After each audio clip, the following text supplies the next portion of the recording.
Hello, my name is Ana Veliz, and I am the founder of Advice for Her, dedicated to the busy women of today.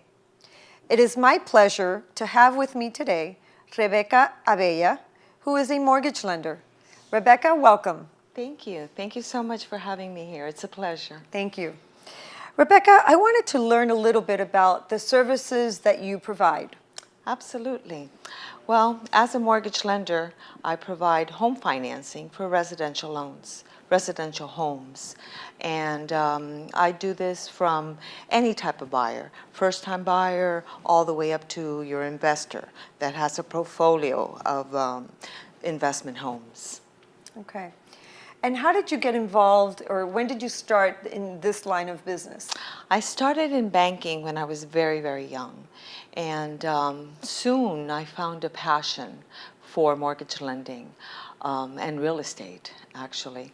And I've dedicated my whole life to mortgage lending.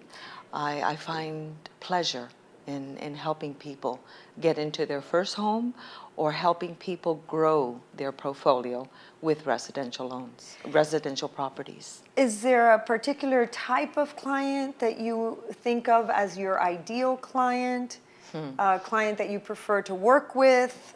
Tell us a little bit about that. Okay.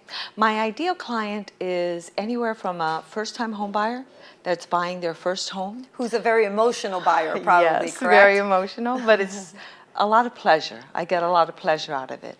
To my high net worth client that wants to buy their dream home, or I also cater to my existing clients that are now buying homes for their children that are going to college. So I guess my ideal client would be anybody that is interested in buying a home and needs a mortgage.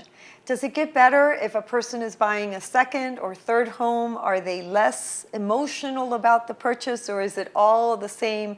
Doesn't matter if it's the first home or the 20th home? It doesn't matter. It doesn't matter. It doesn't matter because every time somebody's buying a property and obtaining a mortgage, it's a huge responsibility. Of course. And they need somebody to help them and guide them through the process. So it doesn't really matter. What makes you the exceptional advisor that I know that you are? I think it's the amount of years that I've done this and the knowledge that I've been able to obtain through my years in mortgage lending. And I believe it's also the passion that I have for it. I truly feel passion for what I do. And that's so important, right? We spend so many hours of our day in our work, whatever that work is. And so to be blessed to have that passion about what you do is really great. It's so good to actually say that and feel that you love to do what you do. Yes, that's absolutely true. Rebecca, share with us an interesting fact about yourself. Okay. Well, an interesting fact about me is that I am a little energy ball. I don't seem to have a clock to stop. So either if it's play or work or whatever it is that I focus on, I'm just fully focused all the time. That's great. That's wonderful. Well, thank you so much for being here with us today. I appreciate you sharing the information about your services, and I'm sure our viewers will be looking on the site to learn more about you and the services that you provide. Well, thank you for having me. It's a pleasure being here. My pleasure. Thank you. Thank you.